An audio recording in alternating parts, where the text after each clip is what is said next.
দেখুন বন্ধুরা, এখানে লোকটি খাবার খাচ্ছিল আর দূর থেকে একটি বাচ্চা মেয়ে তার খাবারের দিকে তাকাচ্ছিল। ক্ষুধার্ত বাচ্চাটিকে দেখে লোকটির মায়া হলো, তাই সেই নিজের খাবার থেকে এক টুকরো মাংস তুলে নিয়ে মেয়েটির কাছে গেল। ক্ষুধার্ত মেয়েটি খাবার দেখে খুবই খুশি হয়ে গেল। তারপর লোকটি মেয়েটির হাতে খাবারটি তুলে দিল। মেয়েটি খাবারটি তুলে খেতে যাবে, এই সময় তার পরিবারের কথা মনে পড়ে গেল, তারাও ক্ষুধার্ত অবস্থায় আছে।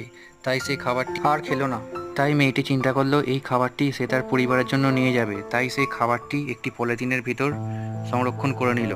মেয়েটির কাণ্ড দেখে লোকটি তাকে জিজ্ঞাসা করে, তুমি খাবারটি না খেয়ে প্যাকেটে রেখে দিলে কেন? তখন মেয়েটি বলে, আমার পরিবারও না খেয়ে আছে, তাদেরকে না খাওয়া অবস্থায় দেখে আমি কিভাবে খাবার মুখে তুলতে পারি। মেয়েটির কথা শুনে লোকটি খুবই কষ্ট পেল।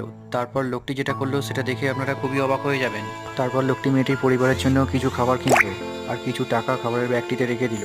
তারপর লোকটি খাবারের ব্যাগটিকে নিয়ে মেয়েটির কাছে যায়। তারপর লোকটি মেয়েটির হাতে ব্যাগটি দিয়ে বলে, আমি তোমার পরিবারের জন্য খাবার এনেছি। এরপর মেয়েটি লোকটিকে ধন্যবাদ জানায়।